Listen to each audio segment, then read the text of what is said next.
Continuamos con nuestra agenda académica en esta segunda jornada y hablaremos sobre el dictamen pericial en la Ley 2080 de 2021 y para esto invito al escenario al doctor Martín Bermúdez Muñoz, magistrado de la sección tercera del Consejo de Estado, al doctor Juan Carlos Garzón Martínez, magistrado del Tribunal Administrativo de Cundinamarca, y a la doctora Olga Cecilia Henao, juez de la República.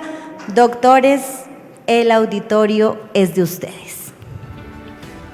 Mientras se ubican nuestros conferenciantes en el escenario, quiero invitar a las personas que se unen a nuestra transmisión de YouTube a formular sus preguntas para los conferenciantes. Aquí las estamos revisando para formularles algunas y poder resolver algunas inquietudes que ustedes nos han manifestado.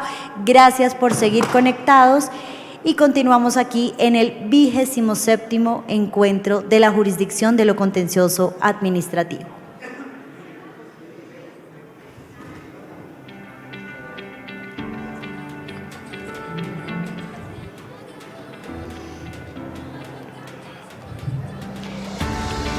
Les recuerdo a las personas de nuestra transmisión y del auditorio que también recibimos las preguntas de todos ustedes que nos acompañan aquí en el auditorio del Hotel Hilton y a las personas de YouTube que estamos recibiendo sus preguntas. Doctor Martín Bermúdez, doctor Garzón, doctora Henao, bienvenidos. Doctor Martín Bermúdez, tiene entonces usted la palabra. Buenos días. Primero que todo, un saludo a la doctora Marta y al doctor Carlos, organizadores del evento, y un agradecimiento muy especial a Juan Carlos y a Olga, con quienes hemos preparado este panel. Y vamos a hacer referencia a las reformas al dictamen pericial en la Ley 2080. Teníamos una presentación que no sé si se podrá ver o no. Ya la va a poner, ok, listo. Entonces pasamos a la siguiente, por favor. La idea entonces es hacer primero una distinción entre los dos sistemas, uno el dictamen judicial y otro el dictamen de parte. Entonces en el lado izquierdo vamos a poner el que decreta el juez a petición de parte y en el lado derecho aquel que aporta la parte en la oportunidad de pedir pruebas. Entonces, en el dictamen judicial, para recordar lo que ocurre, yo le solicito al juez que nombre un perito. Yo sostengo que allí no hay un medio de prueba porque en realidad cuando yo quiero un medio de prueba es cuando yo afirmo algo en la demanda y presento un medio de prueba para acreditar esa afirmación. En realidad, cuando yo le digo al juez, nombre un perito, pues yo no sé el perito qué va a decir. Más o menos le estoy diciendo, señor juez, nombre un auxiliar de la justicia que le permitirá sustentar la decisión en los aspectos técnicos. Pero en rigor, ese no es un medio de prueba que yo presente con mi demanda. Entonces presento, le digo al juez que nombre un auxiliar que no sé qué concepto va a dar. El perito, en segundo lugar, lo designa el juez. Yo no lo escojo, es el perito el que lo designa. Y a partir de allí viene una cadena de sucesos que ustedes todos conocen y que generan que esté claro y esté, digamos que acreditado, que una de las cosas que más prolonga, que más genera lentitud en los procesos judiciales es el del dictamen judicial. Entonces lo designa el juez. Primer problema, los gastos. Entonces llega el perito y los peritos normalmente, todos lo conocen, piden que hay que nombrarle secretaria, computador, oficina y ahí tenemos la primera discusión de los gastos del perito, ¿cierto? Luego el perito nunca rinde el dictamen en tiempo, empiezan las prórrogas, todos también, no estoy diciendo nada raro, prórrogas, luego empieza la persecución del perito porque se pierde el perito. Uno tiene ahí, requiera al señor, se apareció a mí en un proceso, cuando litigaba se me murió el perito, antes de él. Eran dos peritos y uno se murió, imagínate. Entonces eso, digamos que empiezan las dificultades allí. Y luego, si hay una objeción y nombramos otro perito, repetición de la serie. Empieza nuevamente el problema y todos saben también que en el tema de honorarios, en los expedientes hay dos litigios, uno el litigio de verdad y otro el litigio de los honorarios del perito. Entonces, todo eso digamos que generó modificar ese sistema del dictamen judicial por un sistema de dictamen de parte, que fue lo que escogió el Código General del Proceso. Y al final del proceso lo que ocurre es que yo puedo terminar con uno, con dos peritos, y fíjense que yo puedo haber pedido como demandante, piensen en un caso de responsabilidad médica, el primer perito que opinó en contra de mi demanda y el de la objeción que también opinó en contra de lo que yo dije. O sea, terminó la sentencia, terminamos por sentencia, y los dos peritos que yo pedí opinaron en contra de lo que yo dije, ¿cierto? Obvio que el dictamen pericial será tenido en cuenta por el juez en la sentencia, y ahí uno dirá, ahí hay un medio de prueba. Lo que yo estoy afirmando aquí es que no es un medio de prueba que me permita acreditar mi afirmación. Entonces, por eso, en el Código General del Proceso, por ejemplo, se elimina el dictamen judicial y se adopta el sistema de dictamen de parte. ¿Cuáles son las ventajas? Pues yo consulto al perito antes de decidir si inicio el proceso, defino si tengo un medio de prueba que sustente mi afirmación, yo busco el perito, yo le hago el cuestionario al perito, presento una prueba fundamentada, coherente, clara, que pueda determinar el éxito de la pretensión y lo someto a un proceso de contradicción. Yo defino si tengo un buen peritazgo. Yo le hago una prueba al peritazgo que he contratado, una prueba ácida, porque el abogado no tiene que conseguir un amigo, sino conseguir un perito que se sostenga en el proceso. Es al abogado, es a la parte a la que le corresponde a llegar al medio de prueba y a llegarlo adecuadamente. Yo conozco desde el principio cuánto me va a valer. No me someto a que el juez en la mitad del proceso me diga su dictamen pericial le vale tanto y yo no tenga la plata para pagar porque me salió muy caro. Yo desde el principio sé cuánto me va a valer, y me parece que es un punto muy importante. Eso facilita, uno, la decisión de demandar, y otro, la posibilidad de conciliar. Porque aquí se nos olvida que en las reglas de conciliación se ha dicho que a la conciliación yo debo allegar todas las pruebas que tengo en mi poder. Pues si yo le presento a la entidad demandada un dictamen pericial muy bueno, la entidad demandada, como dicen los españoles, se lo pensará y podremos llegar fácilmente a una conciliación. Todo facilitaría lo anterior. Sin embargo, repito, no lo hacemos. Pasamos entonces al siguiente, sigo en la izquierda con el dictamen judicial y en el derecho con el dictamen de parte. Simplemente me quiero referir a la forma de contradicción del dictamen, que me parece que es un tema bastante importante. En el dictamen judicial, la forma de contradicción que está prevista en el Código de Procedimiento Civil es la objeción por error grave. Objeción por error grave, porque es que yo digo que a la gente la palabra objeción se le queda en la mente y es muy difícil sacarla, y hay una diferencia entre el derecho a objetar y el derecho a contradecir el dictamen. Entonces, en el Código de Procedimiento Civil, la posibilidad era objetarlo por error grave. ¿Y cuándo objetaba yo por error grave o cuándo prosperaba? Ustedes solo saben, ¿cuándo prospera una objeción por error grave? Yo podría decir nunca o casi nunca, ¿cierto?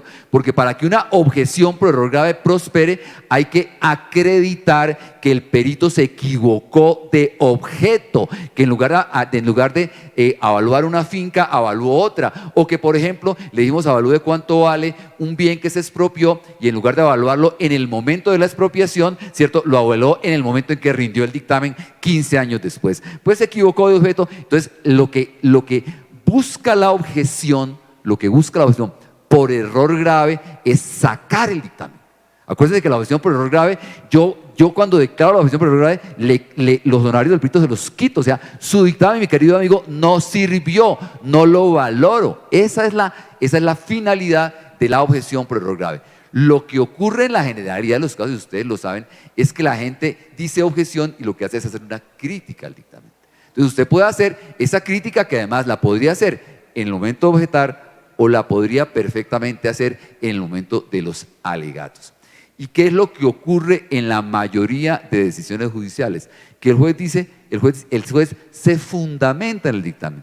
Dice, la objeción no permite declararlo objetado por error grave, yo no lo tengo en cuenta, o lo tengo en cuenta parcialmente, porque en realidad cuando el juez decide con un dictamen judicial, con un perito que él nombró y que aparentemente es, o que debe mostrar, por eso no dicen muchas cosas, debe mostrar imparcialidad, es lo que decía él está aquí y él no tiene dos dictámenes, sino tiene un solo dictamen que le sirve de auxiliar, él valora esa prueba, tiene en cuenta algunas partes, otras partes no las tiene en cuenta y con base en un dictamen decide.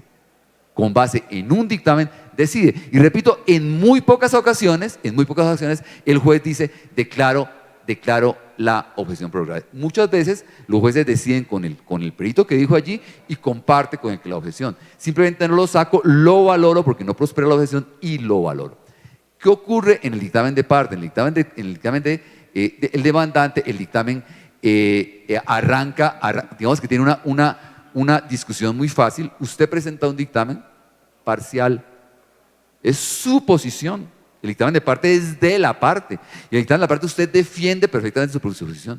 Ahora, ¿qué hace? O sea, ¿cómo discutimos eso? Simplemente la contraparte tiene la posibilidad o de pedir que el perito vaya a la audiencia o de presentar un dictamen de contradicción. Y el dictamen de contradicción tiene por finalidad destruir el dictamen presentado por el demandante. Y aquí me parece que no se puede olvidar, porque aquí sí estamos hablando de carga de la prueba, estamos hablando de dos partes, no de un solo dictamen, sino de carga de la prueba. Entonces aquí estamos diciendo que lo que el juez debe preguntarse es, ¿usted con el dictamen que presentó acreditó lo que afirmó? ¿Usted con el dictamen que presentó acreditó la falla médica?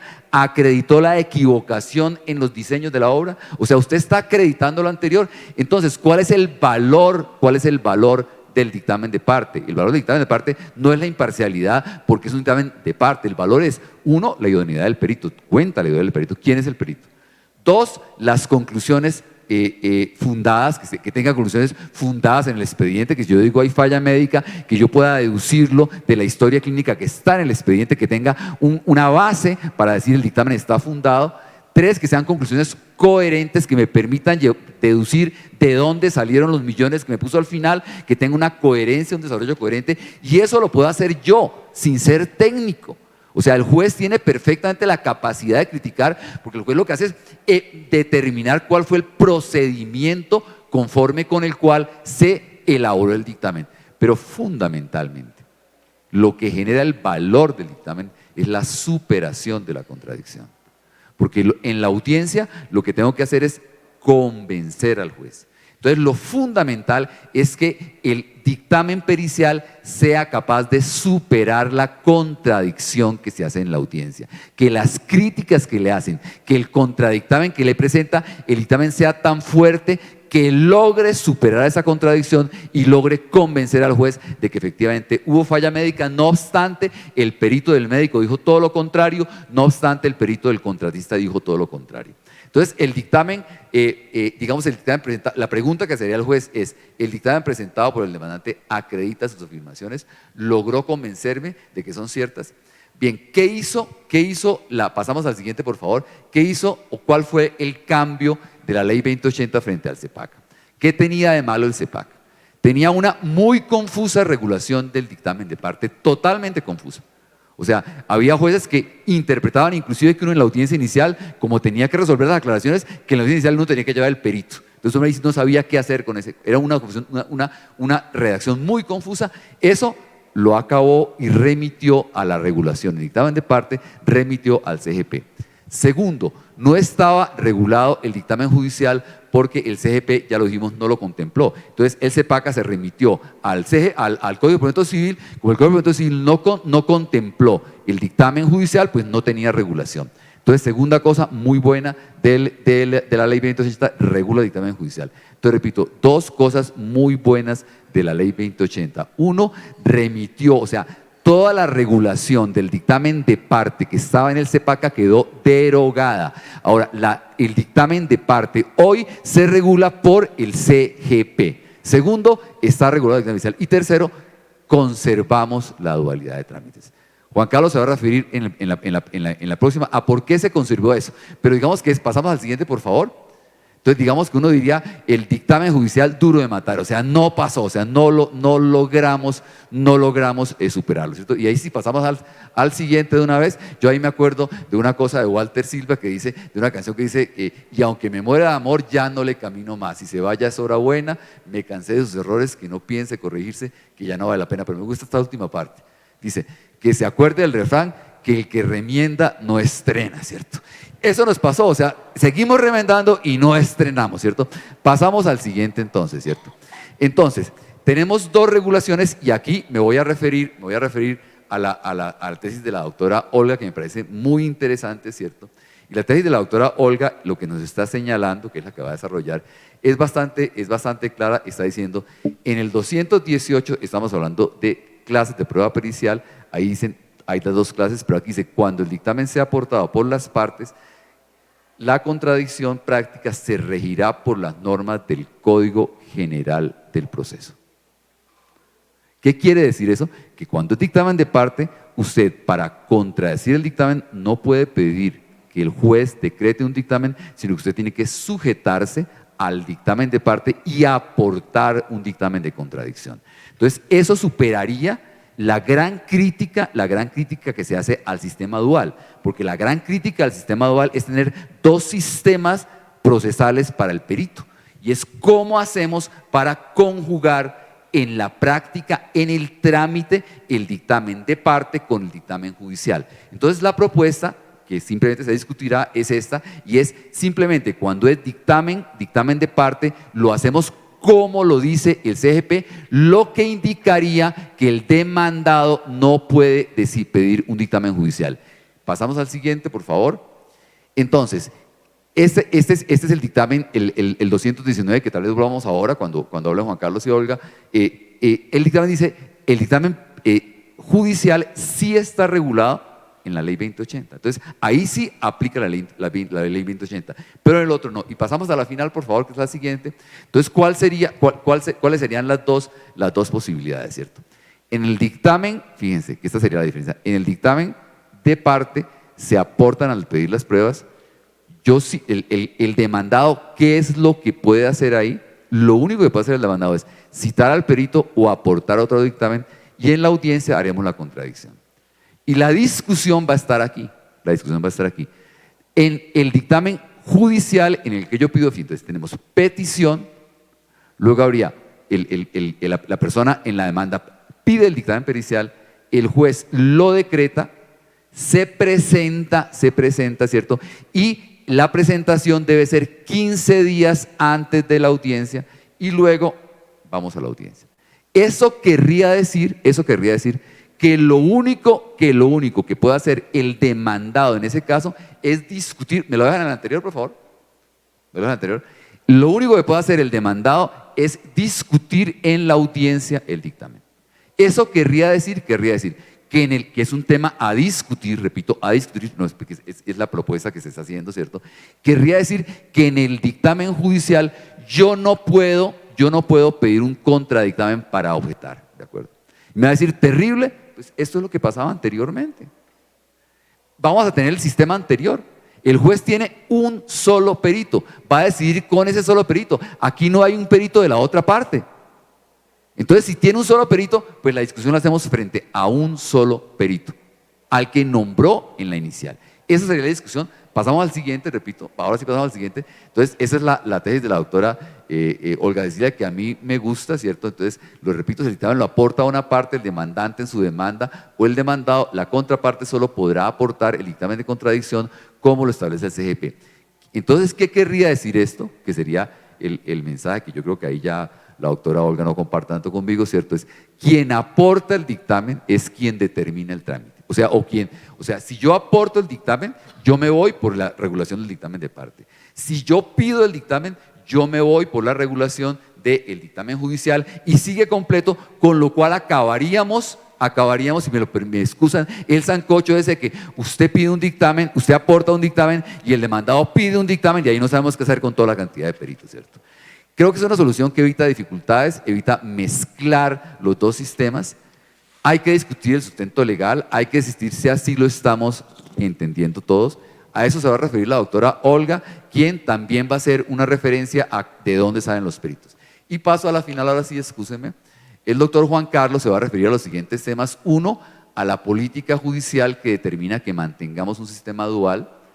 Dos, a un punto muy importante en el sistema judicial, que es cuál es la consecuencia de la inasistencia del perito designado por el juez, qué hay que hacer en este caso cuando es el perito designado por el juez y no el que traje yo. Tres, a un tema que me parece que es muy importante, qué va a ocurrir con la contratación del perito, porque la ley 2080 trae un sistema de contratación y él, con una palabra que me parece muy importante, dice, ese proceso de contratación puede contaminar el proceso judicial. Y por último, otro tema no menos importante, y es, ¿qué quiere decir que cuando el dictamen sea rendido por una autoridad pública, el juez puede prescindir? ¿A qué se refirió y cuál fue el cambio que en realidad le introdujo esta norma al artículo 228 del Código General del Proceso? Entonces, dicho lo anterior, le concedo primero la palabra a la doctora Olga Cecilia y después al doctor Juan Carlos. Muchas gracias. Muchas gracias, agradezco mucho la invitación que me hiciera la vicepresidencia del Consejo de Estado, el doctor Carlos Moreno, a participar de este panel con estos compañeros tan prestigiosos juristas. Básicamente, lo que pretendo probar acá son dos cosas. Voy a referirme primero a quién tiene la calidad de perito en la jurisdicción contencioso administrativa. Bajo la égida de lo que nos estaba explicando el doctor Martín, tenemos que tener claro que en la ley 1437 también se hizo una dualidad. Allí se dijo que se aplicaba el Código de Procedimiento Civil y el no reglado se aplicaría el CEPACA. Y el CEPACA lo que hizo fue traer el dictamen de parte. Y con esta nueva reforma aparentemente pretendería volver otra vez a la situación original en la que todavía existía el procedimiento civil, el Código de Procedimiento Civil, en el que se podía escoger a alguien de la lista oficial de peritos. Lo que voy a indicar aquí es mi opinión, ustedes pueden aceptarla o no, pero voy a planteárselas con el fin de venderles esta idea. Cuando efectivamente tenemos que partir de la regla general que nos está ofreciendo la ley 2080, y es que ahora se aplica el CEPACA y el no reglado por el Código General del Proceso, uno se imagina que ya están colocando todas las normas en el CEPACA, pero uno va y estudia y eso no es verdad. Entonces, cuando miramos cuál es la condición que debe tener, la calidad que debe tener el perito y lo buscamos en el CEPACA, no aparece cuál es esa calidad. Y dice que en lo no reglado nos vamos al Código General del Proceso. El Código General del Proceso, desde que empieza a hablar de la prueba pericial, indica qué clase de perito, qué clase de persona es el perito, que tenga conocimientos científicos, técnicos, artísticos. Incluso en el título de auxiliares de la justicia indica que el perito es un auxiliar de justicia y de él se presume que sea idóneo, imparcial, de conducta intachable, excelente reputación. Y nos vamos al dictamen de parte que nos estaba advirtiendo el doctor Martín. Respecto al dictamen de parte, dice que se aplican las reglas del Código General del Proceso. Luego entonces vamos al Código General del Proceso y el Código nos dice que la parte deberá escoger una institución o profesional especializado. Ahí el verbo rector es muy importante, deberá. Bajo ese orden de ideas, entonces, no habría problemática frente al dictamen de parte. Ya sabemos que es o una institución o un profesional especializado.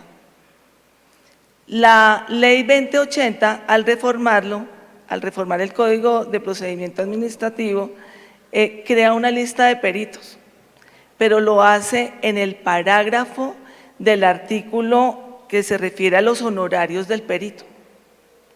Y dice que está en cumplimiento de una función administrativa del Consejo Superior de la Judicatura, el numeral 21 del artículo 85 de la Ley 270 del 96, estatutaria de la justicia, que habla de establecer el régimen y la remuneración de los auxiliares de justicia. Sin embargo, aquí dice que lo que debe indicarse dentro de esa lista es el mantener ese listado en todas las áreas de conocimiento, garantizar que quienes integren la lista tengan conocimientos, idoneidad, experiencia y establecer los parámetros y tarifas para la remuneración de los servicios prestados por los peritos, de acuerdo con los precios del mercado. Pero no dice cómo se nombra, si es deber del juez nombrarlo de esa lista. El Código de Procedimiento Civil sí lo decía que el magistrado o juez debería nombrar, decía, nombrará o designará de la lista oficial de auxiliares de la justicia. El Código General del Proceso, al que remite el CEPACA, el o no reglado, dice que para la designación de los peritos, las partes y el juez acudirán, miren el verbo rector, a instituciones especializadas públicas o privadas o a profesionales de reconocida trayectoria e idoneidad. Y habla así de que hay tienen obligatoriedad las listas de auxiliares de la justicia, pero esos auxiliares de la justicia, los que menciona el artículo 48 del Código General del Proceso, se refiere a los restantes auxiliares de la justicia, no a estos de los que dio concreta designación. Los restantes son los secuestres, los partidores, los liquidadores, los síndicos, los intérpretes, los traductores. ¿Qué pasó? Pues que el Código, la Ley 2080, no dijo lo que decía el Código de Procedimiento Civil. Entonces, ¿qué pasó? Tornó no obligatoria la lista. Puede ser una opción. Incluso con los evaluadores, que es una exclusión que se hace, la Ley 1673 de 2013 lo reglamentó de manera tal que todos estos profesionales tuvieran que estar en un registro abierto de evaluadores que está rigiendo a partir de 2013, pero que se puso en operación a partir de 2016 y que maneja la Superintendencia de Industria y Comercio, discúlpenme.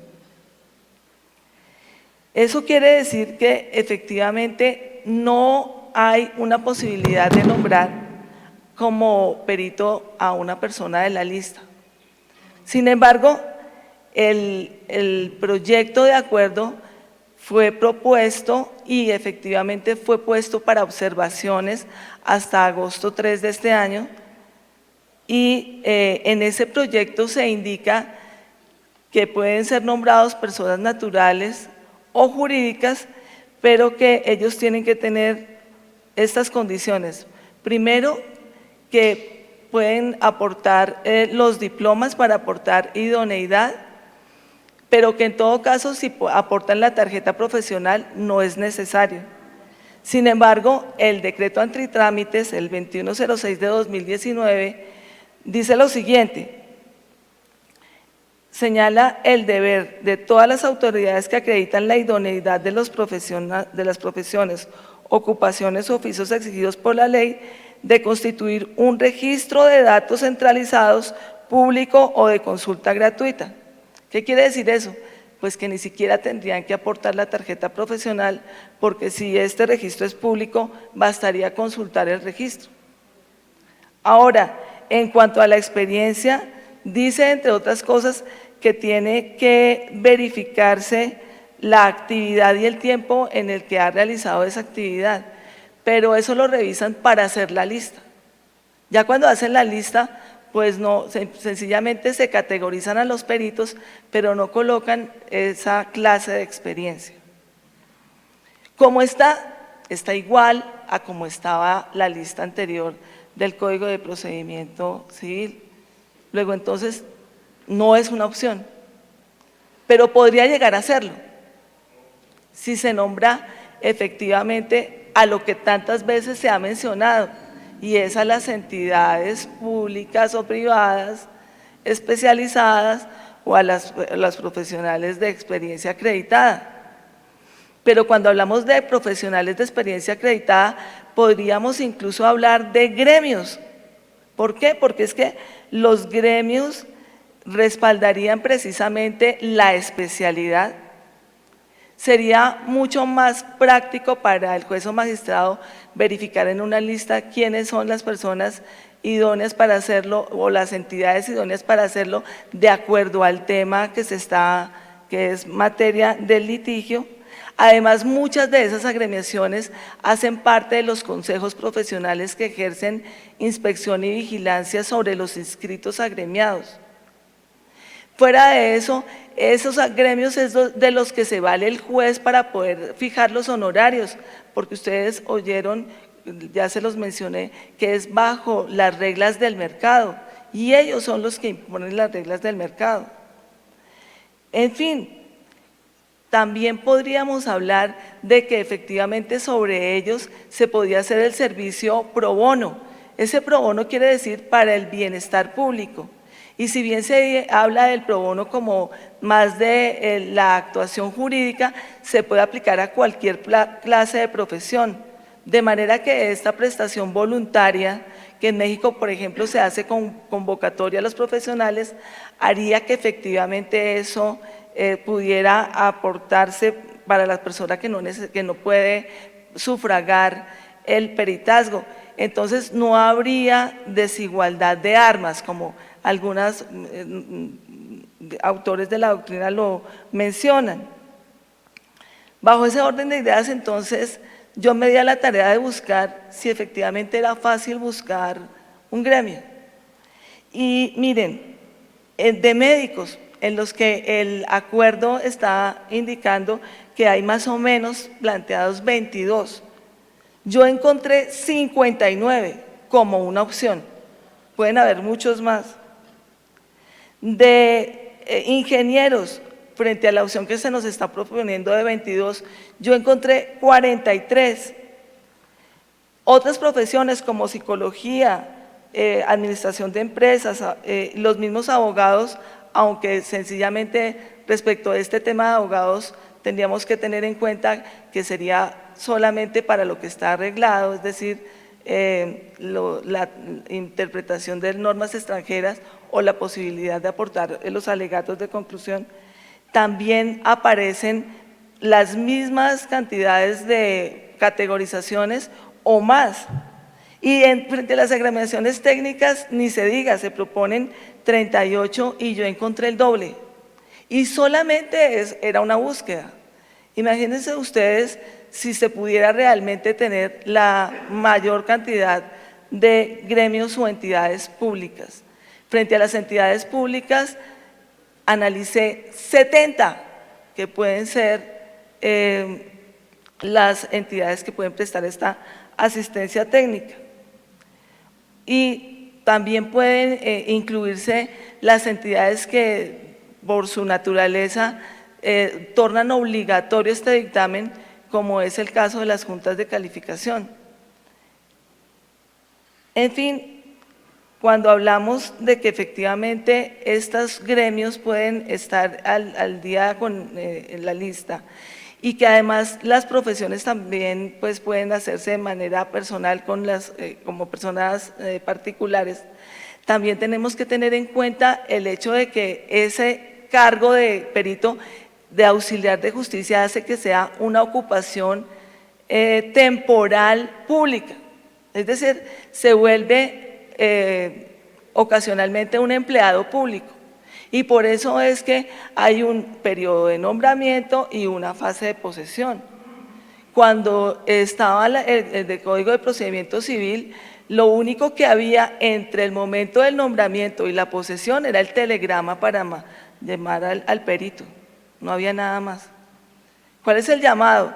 Pues que hay que revisar lo mismo que se revisa respecto de un empleado público, si efectivamente cumple con los requisitos para que efectivamente pueda ser posesionado dentro de esta área.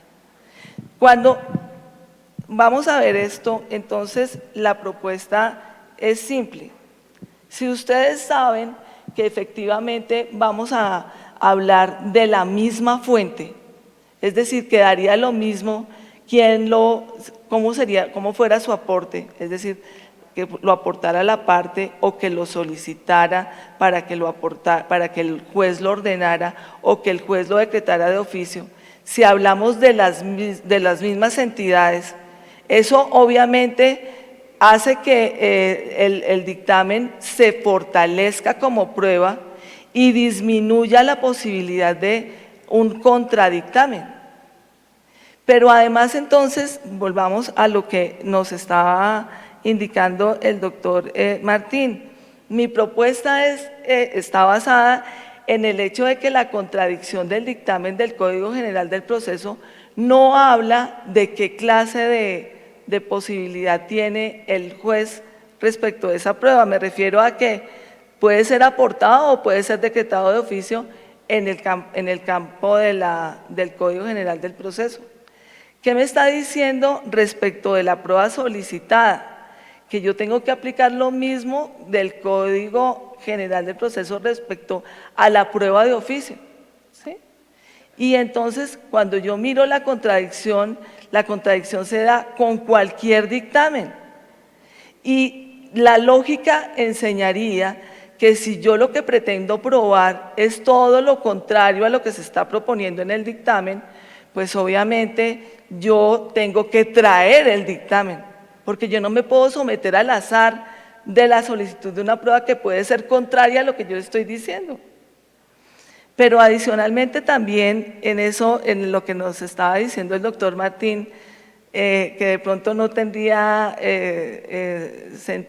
yo no lo aceptaría, y es el hecho de que efectivamente no hay lugar a que la parte sea la que decida. Eso es una opción que tiene la parte de pedirlo o no. Si está tan segura de sus hechos, solicita la prueba para que le ratifiquen lo que le está diciendo, pero puede que eso no sea así. Entonces, es un riesgo que toma la parte.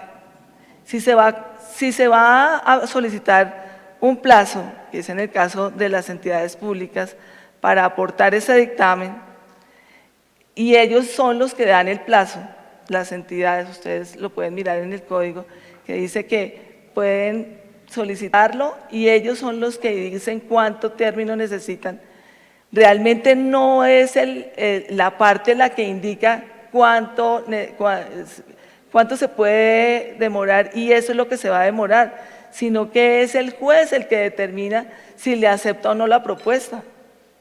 Bajo ese entendido, entonces, bastaría solo con decir que el que contesta la demanda necesariamente conoce la demanda desde antes siquiera de que le decreten la prueba, porque es que la demanda la tienen que entregar antes de la admisión de la demanda, antes de entregársela al juez. Entonces, desde ese momento ya conoce cuál es el contenido de los hechos y bajo ese entendido podría perfectamente actuar. Muchas gracias. Bueno, un cordial saludo, buenos días. La intervención mía tiene como objetivo invitar, tal y como nos lo expuso el señor vicepresidente del Consejo de Estado, a reflexionar sobre la temática tan interesante relacionada con el dictamen pericial. Yo voy a partir de la cita que indicó el señor consejero Martín Bermúdez, quien remienda no estrena. Y en ese orden de ideas, mi planteamiento simplemente se centrará en mirar la problemática de la nueva ley 2080 en materia del dictamen pericial, en visibilizar algunos problemas de interpretación que esa misma disposición genera y de pronto a concluir, con el mayor respeto, que debemos modificar esa normativa o, por lo menos, que nuestro honorable Consejo de Estado, de manera temprana, ayude a la jurisdicción contenciosa administrativa con un auto de unificación por las diversas interpretaciones que conlleva esta temática, y ya hablo de la sala plena porque es una decisión o es un tema procesal transversal a todas las secciones. Como es de conocimiento, el primer punto de la Ley 2080 es que continuó con una política legislativa de dualidad en materia probatoria ante lo contencioso administrativo. Y yo dejo un interrogante: ¿se justifica esa política de dualidad que diferencia el tema probatorio de la jurisdicción ordinaria? ¿Dónde está esa justificación para sostener que en lo contencioso administrativo subsiste el aporte del medio probatorio traído del Código General, el dictamen de parte, pero igualmente subsiste la línea clásica, tradicional, de solicitar su decreto al juez? Y obviamente el decreto oficioso. ¿Qué significa esa línea dual? Rápidamente: diferentes trámites procesales, diferentes normas procesales y un principio de integración normativo que, lo digo con todo respeto, muy, pero muy confuso para su aplicación. Si uno mira así, panorámicamente, la Ley 2080, ¿qué encuentra? ¿Qué principio encuentra uno de entrada? Y yo me atrevo a sostener que es el siguiente: la regla general en materia de dictamen pericial es que se aplica las normas del CEPACA, y en lo no regulado en el CEPACA se va por principio de integración normativo a las normas del Código General. Esa es como la filosofía. Esa filosofía, escúcheme, implica entonces analizar si en el CEPACA, y cuando hablo del CEPACA estoy hablando de la ley de la reforma, para no confundir, ese planteamiento implica precisar un punto: ¿cuáles son las normas especiales, propias, que caracterizan la práctica y la contradicción del dictamen en la jurisdicción contencioso administrativa? ¿Hay normas especiales que la diferencien en lo esencial de lo que es el contenido del Código General del Proceso, para que podamos hablar de esa filosofía y podamos hablar de un principio de integración normativo? Mi respuesta es: no hay normas propias, no hay normas especiales. Y les voy a decir por qué, desde mi punto de vista. Esto es obviamente de reflexiones y interpretaciones y de invitar a repensar todos estos temas. ¿Por qué? Primero, tomemos el dictamen pericial aportado. ¿Qué norma propia hay en el CEPACA frente al dictamen pericial aportado? Ninguna. ¿Por qué? Sencillamente se dice que el dictamen aportado y el decretado de oficio se regula por las normas del Código General del Proceso. O sea, ahí no tenemos ninguna norma especial. Segundo, tomemos el otro dictamen, el dictamen clásico, el dictamen de solicitarle al juez, al funcionario judicial, el decreto de la prueba. Y uno podría decir en principio: oiga, no, un momentico, acá sí el CEPACA reguló el tema. Y efectivamente, uno encuentra en el artículo 55 de la nueva ley alguna referencia a cómo va a ser el trámite del dictamen pericial que se solicita a su decreto. ¿Pero esa es una norma especial? No. Si uno mira el contenido de esa norma, si uno mira el contenido de ese trámite, con todo respeto lo digo, sencillamente trae lo normado en el Código General del Proceso y lo traslada a este tema en el CEPACA. No hay ninguna diferencia. Bueno, una diferencia, que el traslado para el dictamen aportado no se puede citar audiencia, creo que en los otros 15 días y en el Código General Procesal 10 días, no se puede citar audiencia antes de eso. Es la única diferencia. Del resto el trámite es igual. Entonces, por eso sostengo igualmente que no hay unas normas especiales sobre ese punto. Entonces, el gran problema que tenemos y yo creo que esa es la reflexión. No nos detengamos en analizar el artículo porque eso nos da para diferentes puntos de vista. Miremos la política legislativa que está consagrada en el CEPACA y que es diferente a la consagrada en la jurisdicción ordinaria por intermedio del Código General del Proceso. ¿Cómo es factible, cómo es razonable, cómo es coherente que le apliquemos las normas del Código General del Proceso al dictamen pericial de la jurisdicción contenciosa cuando la política es diversa? En la jurisdicción ordinaria no hay la alternativa, en la jurisdicción ordinaria, repito, no hay la alternativa de solicitar el decreto pericial al juez. El demandante, el demandado, el tercero llamado en garantía, el litisconsorcio necesario, el facultativo, el cuasi necesario, todos deben cumplir con aportar. ¿Y cómo contradicen allá? Aportando. Ahora, lo que yo estoy invitando a reflexionar es si esa política nuestra de dualidad se compensa y es coherente con ese principio de integración normativo que invita al CEPACA referente al Código General del Proceso. Y creo que ahí es donde vienen las grandes dificultades.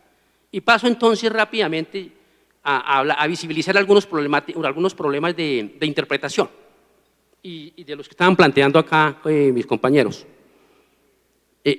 Un problema frente de interpretación, un problema frente al dictamen aportado, ¿Cómo la contradicción del dictamen aportado? Y alguien me dirá a mí, básicamente, muy sencillo, hay un código, hay un principio de integración normativo, pues vaya al Código General del Proceso. Mi pregunta es, ¿dice así de sencillo? Y voy a colocar el esquema, y me excusan por el esquema. La contradicción del dictamen aportado en el Código General del Proceso es muy sencillo. Traslado, la parte tendrá alguna de las siguientes conductas. Cita audiencia al perito, esa es su facultad. Lo cito a audiencia, es una facultad, un derecho. 2, dice el Código General del Proceso, aporta un dictamen, está bien. Y 3, dice, ejecute, desarrolle ambas conductas. Traslademos eso, o antes de trasladarlo, perdón, miremos esa coherencia del código en esa regulación. Es coherente el Código General del Proceso. Es coherente el Código General del Proceso por cuanto efectivamente allá no hay dualidad. Allá para contradecir un dictamen no se puede pedir la solicitud del dictamen porque no hay eso. Pero en lo contencioso administrativo sí hay dualidad.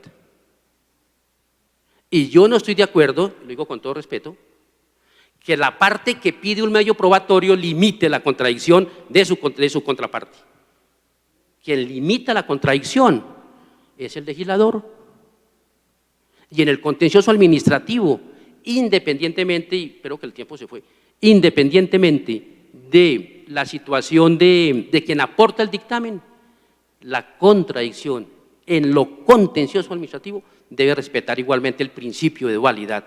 Y el principio de dualidad es, yo puedo aportar el dictamen o puedo contradecir un dictamen solicitando otro al juez. Entonces ese es un problema, me dijeron que hay tiempo, no sé, no se alcanzan a reflexionar otros problemas, pero por lo menos dejamos como el tema de que esta norma habrá que revisarla y analizar su articulado sin desconocer que nosotros, y esa creo que es el gran dilema, seguimos conservando una política dual en materia del dictamen pericial que, con todo respeto, trae más problemas que soluciones al decreto, a la práctica y a la contradicción del dictamen pericial.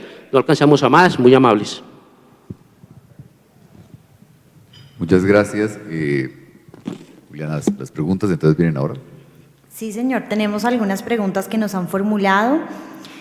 La primera de ellas, si la ley 2080 es norma especial y si ésta establece expresamente que cualquiera de las partes podrá solicitar el decreto, un dictamen pericial en las oportunidades establecidas en el Código, ¿Por qué razón se plantea una tesis regresiva que niega la posibilidad a las entidades públicas de solicitar un peritaje para contradecir el presentado por la parte demandante? En el evento que el dictamen de parte sea rendido por una entidad pública, ¿obliga la asistencia del servidor a la audiencia de contradicción o se aplica el parágrafo del artículo 2019 del CEPACA? ¿Es dualidad o escisión? Bueno, varias preguntas, ¿cierto? Una primera pregunta que es la relativa a si el juez es el que designa al perito y el perito no va a la audiencia, si entonces no se tiene en cuenta la prueba como ocurre en el Código General del Proceso. Pues yo creo que no. Yo creo que no porque es distinto si yo como parte aporto el dictamen y no llevo el perito a la audiencia, pues en ese caso me parece que tiene toda la lógica de decir se prescinde de la prueba. Pero si es el juez el que designa al perito, yo no lo conozco, y el perito no va a la audiencia, pues tendrá que citarlo nuevamente porque no me pueden a mí imponer una carga que es contraria, ¿cierto? Ahora, yo tal vez quiero referirme nuevamente al punto central que creo que es el que vendría aquí, y es la dificultad de la dualidad de trámites, y es indudable, Juan Carlos, que esto es un tema en el cual va a haber mucha discusión, y la discusión particular es la que acaba de plantear Juan Carlos, y es decir, si el demandante, si la entidad demandante o el demandante, que es el particular generalmente, lo que hace es pedir la designación de un perito, o sea, él pide la designación de un perito que se tramita como lo dice el código, o sea, él no aporta el código, no aporta el perito, sino hace un perito judicial. Si él pide la designación de un perito, lo que hace el juez es simplemente designa el perito, le da el cuestionario y el perito tiene que presentar el dictamen 15 días antes de la audiencia para que en la audiencia las partes discutan ese dictamen. Entonces, lo que uno vería en ese trámite, es que no hay la oportunidad de que la contraparte presente o pida otro dictamen, porque la ley no lo dice, o sea, textualmente no lo dice. Dos preguntas ahí. Uno, ¿es terrible que sea una de las partes la que diga cómo se contradice la prueba? No me parece tan terrible. O sea, si yo pido un testimonio, pues usted lo contradecirá. Si yo pido una inspección, usted, o sea, pero el demandante que pide la prueba es el que determina que usted contradiga lo que yo estoy pidiendo. O sea, yo no veo ahí como una cosa que usted me está obligando, no. O sea, yo pedí si usted en la contratación de la demanda también pudo pedir un dictamen. Pero yo pido una prueba, lo que no es que yo le cambie, sino yo señalo eso, ¿cierto? Entonces me parece que no es tan grave. Y dos, yo diría, es que usted aportó un dictamen y yo no lo puedo aportar nada. Usted no aportó un dictamen, usted pidió un dictamen. Usted no ha aportado un dictamen. Fíjese que ahí había un desequilibrio. Usted no está aportando, usted lo que hizo fue pedir un dictamen y el juez se lo designó. Si yo permito que usted aporte otro, ahí estoy generando un desequilibrio. Usted pidió un dictamen y ese señor imparcial lo vamos a interrogar los dos en igualdad de condiciones. Entonces me parece que no había el problema. Y ahora, simplemente un tema normativo que es el que nos va a hacer reflexionar y diría lo siguiente. Fíjense la diferencia que hay en las normas. El 218 dice clarito, cuando el dictamen sea aportado por las partes, dice clarito el 218, se regirá por las normas del Código General del Proceso. O sea, como dijo Juan Carlos, nos remitió allá, no es aplicación subsidiaria, se regirá por las normas del Código General del Proceso, o sea, nos mandó allá. Y fíjense la diferencia con el artículo 219, que es el relativo al dictamen judicial. Dice, en lo no previsto por esta ley, o sea, en ese dictamen sí es lo principal normativamente, el CEPACA, en lo no previsto por esta ley, aplicamos el CGP. Me parece que las dos normas son bastante distintas, pero es indudable que aquí va a quedar una discusión muy importante y lo que personalmente creo es que esa discusión, esa dificultad que existía de tener dos trámites, me parece que podría superarse si decimos, si el dictamen es pedido, la contradicción será la del dictamen pedido. Usted vaya a la audiencia e interrogue. Si el dictamen es aportado, la contradicción será el del aportado. Usted puede, en ese caso, como el demandante aportó un dictamen, usted demandado también puede aportar otro. Pero indudablemente entiendo que esto tiene muchas dificultades que, repito, me parece que lo muy interesante de esta discusión es no es de resolver una discusión, sino en la